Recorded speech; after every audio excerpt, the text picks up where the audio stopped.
स्वामी जी मुजफ्फर हसन साहब जो आज के मुख्य अतिथि हैं, पद्मश्री सूर्यदेव सिंह साहब, राठौर साहब, पारीक साहब, और इन सब से इतर और इन सब से अलग जो आज के इस जलसे के सिरमौर, और सिरमौर इस दृष्टि से, मैं इस दृष्टि से नहीं कहता उन्हें कि उन्होंने कोई किताब लिखी है, उनके लिए कोई नई बात नहीं है, ये उनकी 5वीं किताब है।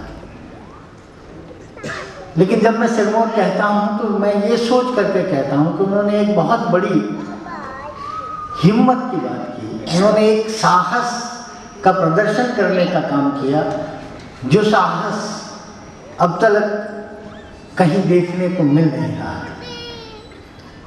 मैं ये नहीं कहता कि किसी देवी को स्थापित कर देना साहस का काम है, ये तो उसके लिए तो उनके चमत्कार ही बहुत, लेकिन वह साहस क्या है, वह महत्वपूर्णता क्या है जो ओंकार सिंह लखावत की इस किताब में नजर आती है हम लोगों को।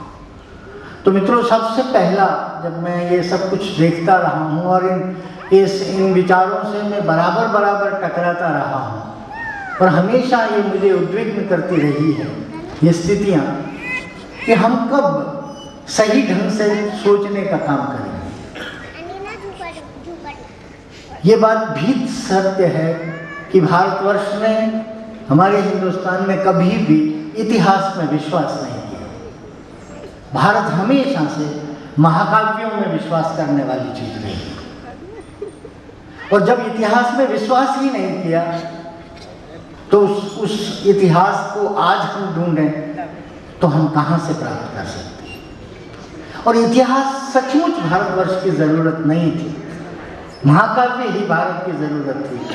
और जब मैं इसको बार जब मैं ये देखता हूँ कि वो क्या कारण है कि जब छोटे से छोटी जगह, छोटी से छोटी सभ्यता अपने छोटे से छोटे कृत्य को एक जगह पर दर्ज कर करके उसे इतिहास का नाम देने की चेष्टा करती रही हो, वहाँ पर इतना बड़ा मुल्क, वो पूर्व का वह देश जो जगत गुरु कहलाता रहा, या जिसके पास अपने ऋषि मुनियों की एक ऐसी परंपरा, जिसके पास उपनिषद की परंपरा रही हो, वह इतिहास क्यों नहीं है। और तब मुझे समझ में आता है कि वह इतिहास की उसे जरूरत क्यों नहीं पड़ी। तो मुझे मेरे छोटे से दिमाग में एक बात आई कि यह जो वेस्ट, ये जो पश्चिम, इनके यहाँ समय की जो अवधारणा है, द कंसेप्ट ऑफ टाइम है, वो लीनियर है, वो एक से लगा करके संख्या में बढ़ता चला जाता है। यद्यपि उसमें ईसा पूर्व और ईसा बाद, BC एंड AD ये दोनों लग गए हों, लेकिन फिर भी वो समय की निरंतरता में और समय को, काल की एक रेखीय धारणा में विश्वास करते हैं। और भारतवर्ष ने कभी भी काल की एक रेखीय व्यवस्था में, एक रेखीय अवधारणा में कभी विश्वास नहीं किया। वो भारतवर्ष ने काल को चक्राकार की जो अवधारणा है उसके अंदर विश्वास किया, और यही वो बात आकर के ठहरती है, क्योंकि भारतवर्ष ही वो देश है जिसने ये कहा कि एक आदमी के मरने से उसका जीवन समाप्त नहीं होता, 84 लाख योनियां हैं, वो उस चक्राकार उस योनि में से आकर करके बार उन स्वरूपों से निकल करके फिर से हमें मनुष्य बनना है। यदि मनुष्य अंत ही नहीं है, मनुष्य का यदि कोई समाप्ति नहीं है, तो फिर किसका इतिहास, और क्या एक जन्म का इतिहास से काम चल जाता है। ये भारत का सोचना है। लेकिन भारत में दुर्भाग्य से आक्रांता आते रहे, मुगल आए, घूण आए, तक आए, उन सबको छोड़ दीजिए। लेकिन जो पिछले दिनों जहाँ से हम लोग ये बात शुरू कर रहे हैं, वहाँ से हमें लगता है कि सबसे पहले हिंदुस्तान की भी बात छोड़ दीजिए, मैं राजस्थान पर आता हूँ, समय कम है, मुझे ये बात कही गई है। तब मैं जब ये देखता हूँ कि राजस्थान में इतिहास की परंपरा क्या है, तो जब मैं चमत्कृत हो जाता हूँ जब मुझे पता लगता है कि 19वीं शताब्दी में, ईसा की 19वीं शताब्दी में राजस्थान में इतिहास लिखने की एक चेतना आती है। कहाँ से आती है? और उस चेतना के संवाहक होते हैं जेम्स कर्नल टॉड। 1820 में annals and antiquities of Rajasthan एक किताब लिखी, और हम उस पर न्योछावर जाने के लिए तैयार हैं। हम ये कहने लग जाते हैं, वाह ये सबसे पहली बार है। ये सबसे पहली बार नहीं था। ये आपको उस ज्ञान की उस श्रेणी में आप लोगों को दीक्षित करने का एक सिलसिला शुरू हुआ था। और वो सिलसिला कि आपको भी ओ ये समाज, ओ राजस्थान के जिस जातीय के लोगों, आप लोगों को भी अपना रिकॉर्ड होना चाहिए। किसका रिकॉर्ड? और हमारे पास अपना ऐसा कौन सा रिकॉर्ड है जो नहीं रहा? अभी ठीक कहा राठौर साहब ने जब वो वंशावली की ओर संकेत कर करके चले। लेकिन अगर आप जेम्स कर्नल टॉड के इतिहास को यदि आप ध्यानपूर्वक पढ़ें तो आप पाएंगे कि वह इतिहास नहीं है जिसे आज हम इतिहास कहते हैं। तो समस्या एक पैदा होती है, क्योंकि हमारे यहाँ हमेशा से वैदिक परंपरा से लगाकर भी मैं आपको बता सकता हूँ, भाषा की दृष्टि से भी दो खंड करके आपको बता सकता हूँ, और मैं ये बात कह सकता हूँ हमेशा से इस देश में एक शास्त्रीय परंपरा रही तो उसके बरक्स, उसके बराबर समानांतर, उसके बराबर बलशाली, उससे ज़्यादा प्रचलित एक लोक परंपरा रही। और वह जो लोक परंपरा है वो उस शास्त्रीय इतिहास के बिल्कुल बरक्स खड़ी होती और उसके समानांतर चलती। और जो लोक है उस लोक का कभी भी आत्मतुष्टि इस इतिहास से कभी न हुई है, न हो सकती है, क्योंकि उसका जो इतिहास का जो सोच है वो बिल्कुल इस शास्त्रीय इतिहास के सोच से एकदम अलग है। उसकी अपनी प्रक्रिया है जिसमें वो अपना इतिहास को खोजता है। वो इस इतिहास से काम नहीं चलता।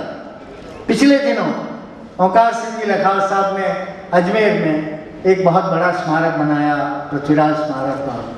जब मैं ये देख रहा था, उन्होंने उसके ऊपर एक संगोष्ठी भी की थी, और जब मैं ये सब बातें देख रहा था तब मुझे लगा कि मुझे शास्त्रीय इतिहास के पास जाना चाहिए। मैं जाता हूँ और वहाँ मैं पाता हूँ कि भटनेर जिसे कि आजकल हम हनुमानगढ़ कहते हैं, उस भटनेर की लड़ाई में जो फारसी तवारीखें हैं, जो विजेता जो रहा या जो लुटेरा रहा, उनके भी अपने इतिहासकार रहे। अकबर के भी इतिहासकार थे, ये लखावत जी जानते हैं। और मैंने इनसे, वो बहुत अवान्तर बात हो जाएगी, जब मैंने इनसे कहा था कि आप कुछ न कुछ फारसी तवारीखों को ढूंढ के लाइए, उन्होंने बहुत साफ साफ कहा। मैं भी जानता था ये बात कि अबू फजल ये बात लिख नहीं सकता। तो अबू फजल जो कि एक और इतिहासकार है, वो अपने नायक को इस तरह से कहीं पर भी नीचा दिखाने की जरूरत समझ ही नहीं सकता। और अगर वो ऐसा करता है तो वो संभव है कि थोड़े दिनों बाद वो इतिहासकार न रहे, और ये भी संभव है कि थोड़े दिनों बाद वो जीवित पर न रहे। इसलिए सत्ता के साथ सत्ता की चीज लिखना, सत्ता का इतिहास लिखना, साथियों मैं आपसे बहुत ईमानदारी से कह सकता हूँ, ये संसार का सबसे दुष्कर कार्य है। यदि आप सत्य का पक्ष लेकर करके लिखें, आप एक दिन की अपनी खुद की घटना नहीं लिख सकते सत्यासत्य, आप अपनी बायोग्राफी नहीं लिख सकते सत्यासत्य। आप इतिहास से कैसे अपेक्षा करते हैं कि इतिहास जो कुछ भी लिखेगा वो सत्य ही होगा, या जो इतिहास में लिखा है वही सत्य है, उसके अलावा सत्य नहीं। और जब मैं ये देखता हूँ कि भटनेर में पृथ्वीराज चौहान का अंत होता है, लेकिन नहीं, जब मैं लोक में लौटता हूँ या उस लोक के इतिहास की प्रक्रिया में लौटता हूँ, तब मैं पाता हूँ कि उसे अंधा किया जाता है। तब उसे पता लगता है कि वो शब्दवेदी बाण चलाने वाला है। तब हमें ये पता लगता है कि वो 9 तवे बांधे जाते हैं, और वो जब चंद्रवरदाई उसे कहता है कि 4 बांस 24 गज अंगुल अष्ट प्रमाण ता ऊपर सुल्तान है चूके मत चौहान। और अगर ये नहीं है इतिहास तो फिर ये दोहा कहाँ से है? और अगर ये दोहा है, इस दोहे से किसकी तुष्टि हो रही है? लोग अपने नायक को कभी भी इस तरह से मिटता हुआ नहीं देख सकते। इसलिए लोग की अपनी अवधारणा के अनुसार अपने नायक को अपनी तरह से पेश करने की स्वतंत्रता चाहता है, और ये लोग का हक है, उसे मिलना चाहिए।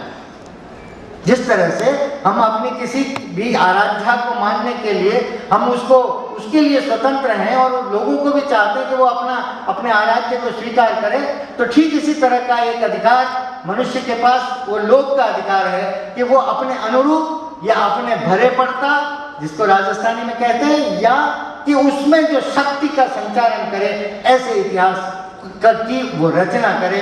और वो इतिहास हो सकता है कि लिखित स्वरूप में न हो, वो हमेशा से सैकड़ों वर्षों से, हजारों सालों से वाचिक परंपरा में रहा।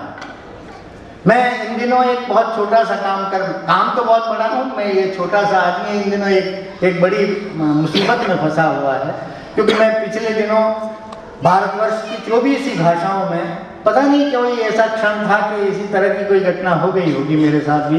तो ये दुर्घटना हुई कि एक केंद्रीय साहित्य अकादमी में जब इन दिनों मैं काम करता हूँ तो वहाँ एक बैठक में मुझसे एक प्रस्ताव निकल गया और मैंने ये कहा कि अब तक आज़ादी के 66 सालों के बाद में भी यदि हम 1857 इंडिपेंडेंस, वार ऑफ इंडिपेंडेंस, जिसे हम स्वतंत्रता संग्राम कहते हैं, जिसे अंग्रेज सिपाही विद्रोह कहते रहे, जिसे विप्लव कहते रहे, उसका हमारे पास क्या है? वो ये नहीं चाहे कि इस कार्य को पूरा कर दिया जाए। मैं जब एक जगह एक हवाले से पढ़ रहा था तब मुझे पता लगा कि 22 लाख लोग 1857 की उस गदर में, जिसे मैं स्वतंत्रता संग्राम कहता हूं, मारे गए।